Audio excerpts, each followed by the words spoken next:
네,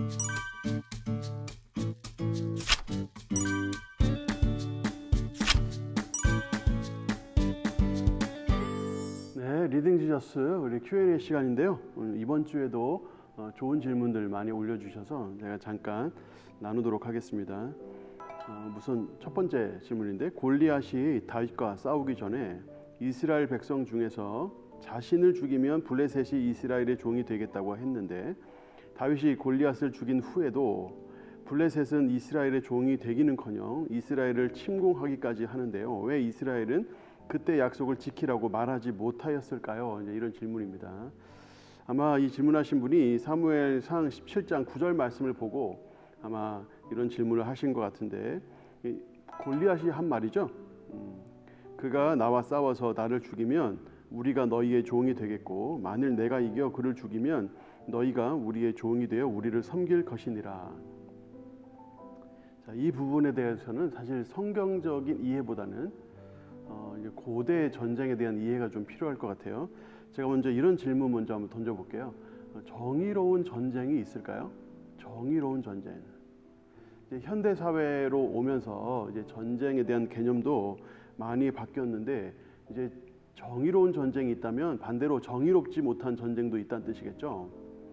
근데 현대 기준으로 보면 정의로운 전쟁은 보통 이제 세 가지 기준을 최소한 제시를 하는 것 같습니다. 첫 번째는 이 전쟁이 방어의 목적인가 하는 것이고, 두 번째는 전쟁이 최후의 수단으로 이용되었는가 하는 것이고, 세 번째는 양민에 대한 폭력이 예방되었는가 하는 거예요. 자, 이런 기준으로 봤을 때 지금 현재 러시아와 우크라이나 전쟁 중인데, 이제 우크라이나는 이제 방어를 하는 방향으로 전쟁을 하고 있고, 또 이 전쟁을 최후의 수단으로 여겼다고도 볼 수 있고, 또 양민에 대한 폭력도 어느 정도 예방했다고도 볼 수 있기 때문에 비교적, 완벽하진 않지만 비교적 정의로운 전쟁을 하고 있다고도 볼 수 있어요. 반면에 러시아는 과연 정말 이 전쟁의 목적이 방어였는가 하는 면과, 또 최후의 수단으로서 전쟁을 사용한 것인가, 또 양민에 대한 공격을 예방했는가, 이런 면들을 생각했을 때는 비교적 덜 정의롭다고도 볼 수 있겠죠. 하지만 이와 같은 이런 전쟁에 대한, 특별히 정의로운 전쟁에 대한 이와 같은 기준은 사실 현대에 와서야 사실 세워졌다고 볼 수 있어요. 그러니까 고대 전쟁에서는 이런 기준이 없었다고 볼 수 있겠죠. 그렇기 때문에 이제 블레셋은 승리를 하기 위해서 수단과 방법을 가리지 않았다, 이렇게 생각해 볼 수 있습니다. 당연히 수단과 방법을 가리지 않아야 하니까 뭐 거짓말쯤이야 뭐 충분히 할 수 있겠죠. 그러니까 이보다 더 불의한 일도 하니까요 말이에요. 그러니까 전쟁 중에 뭐 양민들을 학살한다거나 약탈한다거나 겁탈한다거나 또는 종으로 끌고 간다거나, 이런 일들은 고대 사회에 항상 있어 왔었기 때문에, 이런 불의한 전쟁 속에서 왜 거짓말하느냐, 왜 약속을 안 지키느냐, 사실 이런 식의 질문은 사실 이때 당시에는 무의미하다고 볼 수 있어요. 그러니까 당연히 이스라엘 백성들도 그런 것들을 이제 요구하지 않았던 거죠. 하나님께서는 이스라엘 백성들에게 전쟁을 하도록 하실 때 매우 선택적으로 전쟁을 사용을 하셨습니다.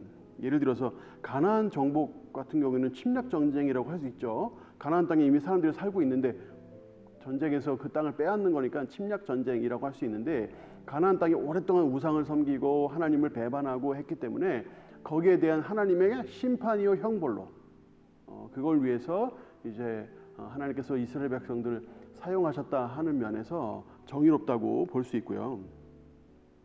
그렇다고 해서 100% 아무 문제가 없다, 그렇게 말할 수는 없어요. 예를 들어서 다윗도 수많은 전쟁을 했죠. 근데 수많은 전쟁도 다 하나님의 어떤 뜻 안에서 했다고 볼 수 있거든요. 그렇다고 해서 다윗에게 100% 깨끗하다고 하나님이 인정하시냐? 그렇지는 않거든요.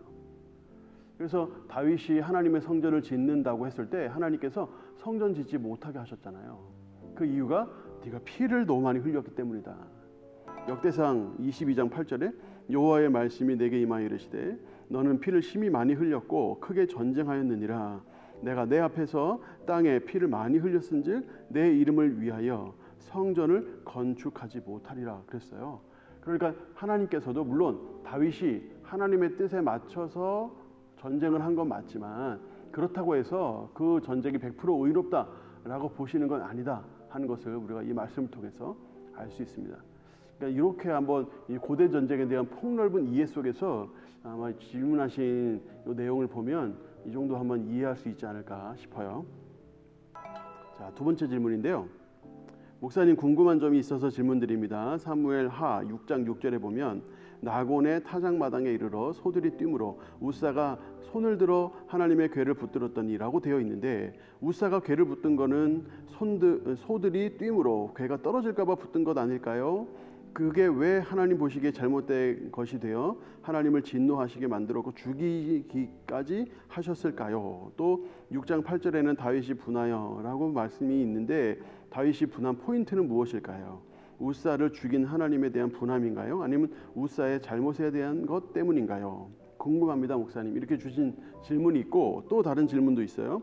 사무엘하 6장 11절 12절에 보면 오베네돔에서 복을 베푸시는데 구체적으로 어떤 복을 왜 주셨는지 궁금합니다 하는 이런 개인적인 사정들과 함께 이런 내용들을 주셨는데, 이제 우사, 베레스 우사에 대한 질문이 많아서 이걸 한번 전체적으로 한번 정리를 해드리도록 하겠습니다.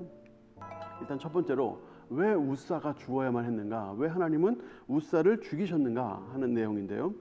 우선 법궤는요 어떻게 이동해야 맞냐면 어깨에 메고 이동해야 했어요. 그게 일단 중요한 포인트입니다. 수레에 싣거나 해서 이동하면 안 돼요. 레위인이, 다른 사람도 아니에요, 레위인이어야 돼요. 레위인이 어깨에 메고 이동하게 되어 있었어요. 제가 사진을 준비해 왔는데 보시면 법궤가 이렇게 생겼어요. 뭐 100% 이렇게 똑같이 생겼다라고 말할 수는 없지만 정확한 모양은 사실 모르죠. 근데 글로 되어 있는 이런 것들을 봤을 때 이런 모양이겠다 하는 것을 이제 이렇게 실물로 만들어 본 겁니다. 크기가 어떠냐면요, 그러니까 그 성경에 보면 규빗이라는 이제 단위를 쓰잖아요. 그러니까 길이가 2.5 규빗, 너비가 1.5 규빗, 높이가 1.5 규빗 이렇게 돼요.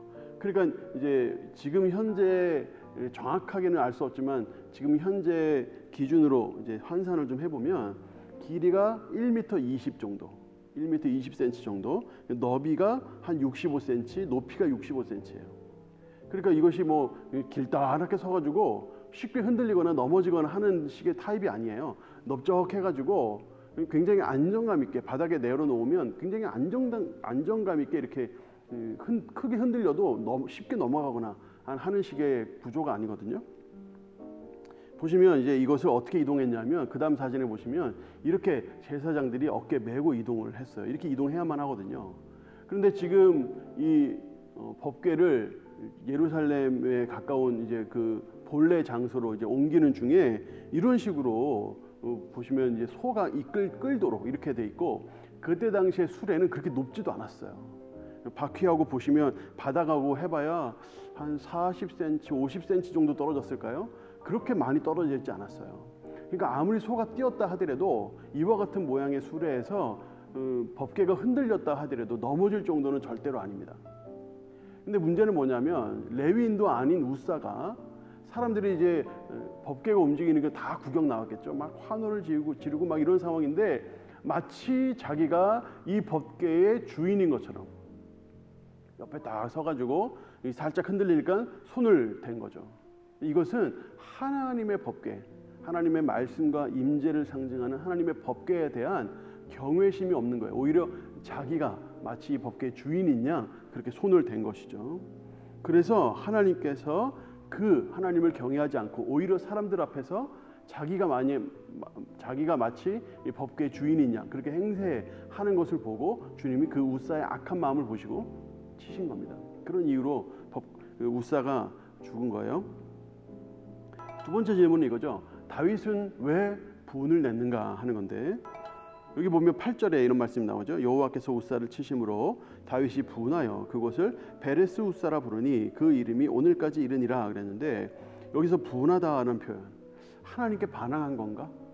또는 어떤 우사에게 화를 낸 건가? 아니면 이 상황에 대해서 뭐 여러 가지 얘기할 수 있는데, 일단 여기에서의 이 분하다는 표현은 여러 가지 표현으로도 쓸 수 있는 표현이에요. 일단 히브리어로 하라라는 단어를 썼는데 뜨겁다는 뜻이 원래 기본 뜻이고요. 그래서 그것이 화를 내다 또는 두려워하다라고 번역할 수도 있고 근심하다라고도 번역된 구절이 있습니다. 그러니까 참고로 이제 6장 8절의 공동 번역을 보면 이렇게 번역을 했어요. 다윗은 야훼께서 우자는 이제 우사죠. 우자를 치신 일이 몹시 마음에 걸렸다. 그러니까 분을 냈다고 표현하지 않고 마음에 걸렸다 이렇게 번역을 했어요. 그래서 그것을 베레스 우자라 불렀는데 그 이름이 지금까지 남아 있다 이렇게 번역을 했습니다. 그러니까 이때에 분냈다는 표현을 반드시 화를 냈다는 표현이라기보다는 안타까워했다. 이 상황에서 참 난감해했다. 마음에 걸려있다. 속상해했다. 뭐 이런 정도로 해석을 하면 분한 대상을 찾는 수고는 안 해도 되겠죠. 세 번째는 오베데돔의 집은 왜 또 어떤 복을 받았는가, 어떻게 복을 받았는가 하는 건데 6장 11절 12절에 보면 여호와의 괴가 가드 사람 오베데돔의 집에 석 달이 있었다. 여호와께서 오베데돔과 그의 온 집에 복을 주시니라. 어떤 사람이 다윗 왕에게 아뢰어 이르되 여호와께서 하나님의 괴로 말미암아 오베데돔의 집과 그의 모든 소유에 복을 주셨다 한지라. 다윗이 가서 하나님의 괴를 기쁨으로 메고 오베데돔의 집에서 다윗 성으로 올라갈세 그랬거든요. 자, 우사가 죽었죠. 그러니까 다시 한번 하나님의 이 법궤가 이동하는 것이 멈췄어요. 그러니까 중단한 거예요. 왜냐하면 누가 그 법궤를 옮기려고 하겠어요. 그걸 옮기다가 벌써 사람이 죽었고, 그러니까 이제 아무도 그 법궤를 두려워하면서도 이제 아무도 옮기려고 하질 않죠. 다윗도 이렇게 되니까 일단은 멈췄어요. 그런데 사실 이 법궤가 저주의 상징이 아니거든요. 하나님 말씀과 또 하나님의 임재의 상징이고 사실 복의 상징이거든요. 그러니까 이거를 오베데돔이, 이 사람은 가드 사람이라고 돼 있는데 가드는 이제 블레셋 마을이잖아요. 그러니까 블레셋 출신의 이 오베데돔이 하나님의 말씀과 임재를 상징하는 이 여호와의 궤, 여기에 대한 경외심을 가지고 자기 집으로 모셨던 거예요. 그러니까 이 행동 자체가 오베데돔이 하나님의 말씀과 하나님의 임재를 귀중히 여기고 경외하는 경외심을 가지고 이 일을 하고 있다는 것을 알 수 있어요. 하나님의 말씀과 임재에 이런 경외심을 가진 사람에게는 하나님의 복을 주신다 하는 것은 사실 성경 전체에 여러 구절이 나오는 말씀입니다. 여러분 아시겠지만 제가 1월 1일부터 이렇게 나눠드리고 있는, 지금도 비치되어 있어요. 생명, 성명, 가족 기도문 있어요. 그 가족 기도문 저희 집도 매일마다 하는데, 가족 기도문의 맨 앞에 보면 잠언 3장 말씀 1절부터 4절 말씀을 이렇게 읽도록 해놨거든요. 그 잠언의 이 말씀도 하나님을 경외하는 자, 하나님 말씀을 소중히 여기는 자에게 복을 베푸신다 하는 약속의 말씀이에요. 그 잠언 3장 말씀 중에 이제 7, 8절에 보면 스스로 지혜롭게 여기지 말지어다 여호와를 경외하며 악을 떠날지어다 이것이 내 몸에 양약이 되어 내 골수를 윤택하게 하리라. 이런 약속들이 있어요. 그러니까 하나님을 경외하는 자, 하나님 말씀을 소중히 여기는 자에게는 하나님이 이와 같은 물질적인 복, 건강의 복을 주신다는 약속은 성경에 가득해요. 그러니까 오베데돔이 바로 그런 복을 받았다는 건데, 그럼 보다도 구체적으로 오베데돔이 어떤 복을 받았는가 하는 거예요. 역대상 26장 4절과 5절인데요. 오베데돔의 아들들은 맏아들 스마야와 둘째 여호사밧과 셋째 요아와 넷째 사갈과 다섯째 느다넬과 여섯째 암미엘과 일곱째 이사갈과 여덟째 부울레데이니 이는 하나님이 오베데돔에게 복을 주셨습니다. 그러니까 이것만 보면 오베데돔에게 복을 많이 주셨겠지만 그 중에 특별히 자손에 해당되는 복을 많이 주셨구나, 이걸 알 수 있어요. 8절과 9절을 계속 보시면 이는 다 오베데돔의 자손이라 그들과 그의 아들들과 그의 형제들은 다 능력이 있어 그 직무를 잘하는 자이니 오베데돔에게서 난 자가 62명이며 또 무셀레미아의 아들과 형제 18명은 또 능력이 있는 자라, 이런 표현들이 쭉 나오거든요. 그러니까 오베데돔과 연결되어 있는 사람들이 능력을 많이 받고 그 능력으로 많이 쓰임 받았다, 이렇게 볼 수 있죠. 그러니까 오베데돔이 받은 복은 물론 건강의 복, 장수의 복 이런 것도 물질의 복 받았겠지만 특별히 자손에 대한 복을 많이 받았다 하는 것이고, 그래서 어떤 학자들은 이 3개월 동안 있었다는 것을 명시한 이유가 그 3개월이 그 최소한의 기간이다. 그러니까 아이가 이제 잉태되고 또 이제 안전하게 태어나고 이런 것들을 이제 알 수 있는 최소한의 기간이기 때문에 3개월이라고 이렇게 명시를 했다라고 보는 학자들도 있어요. 하여튼 이렇게 해서 오베데돔이 이와 같은 복을 받았다 하는 것을 우리가 이해할 수 있겠죠. 그래서 이 베레스 우사의 전체적인 교훈은 하나님의 임재와 말씀을 얼마나 경외하는가. 우리가 예배 드릴 때라든가 말씀을 읽을 때라든가 또 말씀을 삶에 실천할 때라든가 이럴 때 우리가 이 말씀에 대해서 얼마나 소중하게 여기고 이것을 경외하는 마음으로 말씀을 받는가 하는 이와 같은 것이 우리의 실제 일상생활과 우리의 자손들에게 복으로 오는 하나의 통로가 된다 하는 것, 이것을 우리가 기억하면 좋을 것 같습니다. 자, 오늘은 여기까지. 다들 이제 질문해 주신 것들을 제가 답을 해드리고 있는데 다른 것들도 여러분 궁금하신 것이 있으시면 홈페이지나 또는 사무실에 글로 써서 남겨주시면 저희가 잘 모아서 여러분에게 답을 해드리도록 하겠습니다. 성경 열심히 읽어주시고 또 주일에 뵙도록 하겠습니다. 감사합니다.